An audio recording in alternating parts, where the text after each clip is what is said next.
Leave the planet better than you found it. You built a successful life, but what's it costing the world around you? What would your grandkids think about it? Welcome to day 199 of our Supersize You annual challenge. Sharon Horne-Ellstrom here. Let's talk about this today. Let's dive in a little bit. Today, we're talking about how do we leave less of a footprint on the planet or a positive footprint on the planet. I guess the first thing we need to ask ourselves is, how are we impacting our environment and the world around us? And our environment is everything, right? It's our home, it's the place we work, it's the organizations that we frequent or we interact with on a regular basis. Do we leave them better than we found them? Here's a good question. Are you the person that puts your cart in the cart corral or takes it back in the store, or you just leave it by your car? Are you the person that cleans up after yourself when you go to a restaurant? I'm not talking a restaurant where they have waitresses and busboys that clear the table, but like a fast food restaurant where the garbage is right there and you walk by it to leave the restaurant, or do you just leave it all on your table thinking, oh, somebody else's job to clean that up?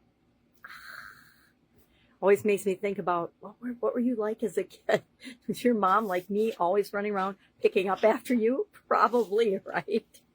So let's think about a couple of things about this and the environment and our impact on it. And I really mean it. And I actually think about this nowadays that I have granddaughters. What will the world be like for my granddaughters if I don't do everything I can that's in my ability to make the world a better place, to positively impact my environment and the environment that they are growing up into? You know, there's a lot of talk about ecology and things, and I'm not talking about that. I'm not talking about green. I'm not talking about carbon footprints and stuff, because frankly, I think that's a bunch of BS. Yep, you can get mad and hate me if you want, but that is my opinion. And just like everybody else, we all have a right to our opinion. I think that it's a scam and a fraud on the world. And we need to all wake up and start thinking for ourselves in every area and aspect of our life, and how we contribute and how we impact the world. That's a big part of it.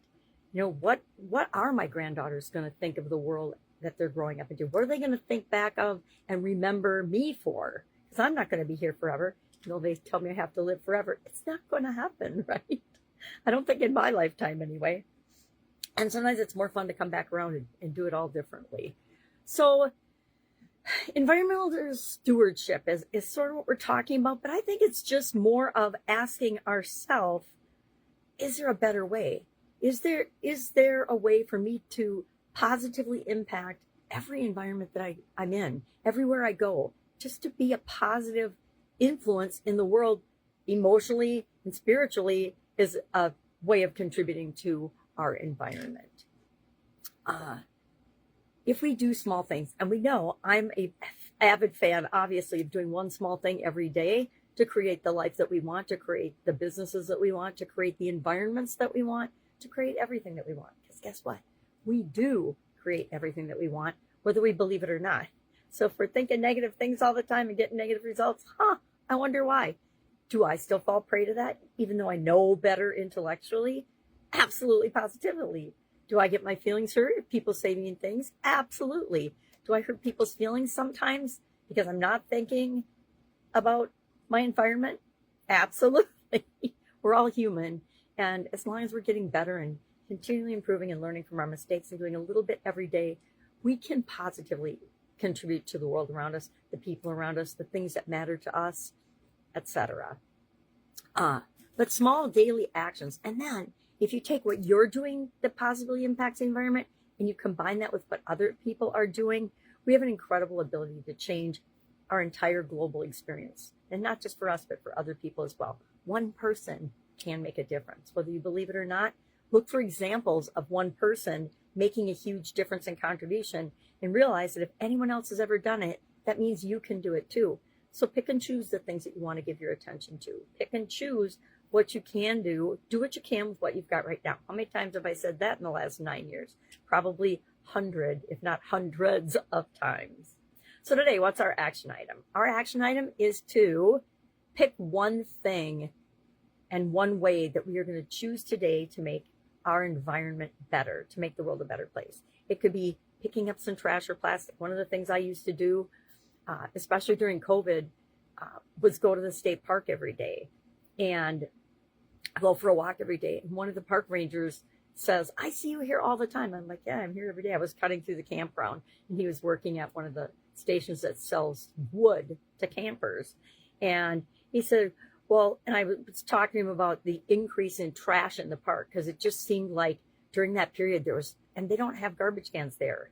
What you do, it's a what you carry in, you carry out philosophy in the state park. And so I don't know if people don't know that, or if they need to post more signs or something, but people, there's just definitely a visible increase in trash. He's like, well, you can pick it up. And like, and so then he showed me where they keep bags. So if you want to grab a bag as you're going through your walk, you can pick up trash in the park. And so I started to make that part of my daily routine. Did it make all the trash go away? No, but it got me over my fear of snakes and ticks and spiders and poison ivy, because I'd have to go off the trail, because people didn't leave their stuff on the trail in a nice, neat pile like they do their poop bags. Who does that, right? Who hangs their poop bag from a tree and then never goes back and retrieves it? Oh, somebody will come by and pick that up for me. No, it's not biodegradable. It's in a plastic bag. Hello. There's one of my pet peeves, rushing to the surface. It's like not putting your cart away. I mean, it drives me nuts when people don't clean up after themselves and don't put their carts away. It's just so inconsiderate and so lazy. Is it lazy or what? Okay, I'm getting off topic. So what are you gonna do today? We're gonna pick something new. So you could pick up trash somewhere. You could reduce your use and dependence on plastic. We use so much plastic. It's destroying the oceans and everything else. There's whole islands of plastic floating around in the ocean. When I saw that, I was horrified. I'm like, what the heck? There's got to be a way to handle that that's better for us and the planet than the way it's being dealt with in many areas now. We could compost. Do you compost? Do you take your scraps and things and compost them and help them make great soil so that you could grow your own plants? All of that is good for the environment, good for our planet, and good for you. It's better for you than eating all the GMO stuff that's served up to us in processed foods and in the grocery stores these days. Find reusable products. Are there reusable containers or products? I am a huge believer in reusable containers and versus plastic bags and things. Unless it's packing lunches for school, then there's certain areas where you just got to do it because you're teaching kids that they have to clean up after themselves. All right. So that's our topic for today. So I challenge you to do something like that and then share it in the comments below, or share one of your pet peeves about people not making the world a better place so that we can band together and help to change that behavior on our part, if it's us doing it. Sometimes, I guarantee when I was younger, I let my mom pick up after me. Although we were expected to clear our place, do the dishes, things like that. I think that kids are very different nowadays, and I think it's kind of sad. I love the internet. Obviously, I'm on it every day. But I also think, just like anything else, it can be used for good to make us all better, or it can be used for bad. And I consider being lazy bad. Just my opinion. Well, I'm full of opinions today. All right, that's it. If I can help you in any way, just ask, right? Otherwise, go out and make an awesome day. And I will, of course, see you tomorrow. Maybe with less opinions. Bye.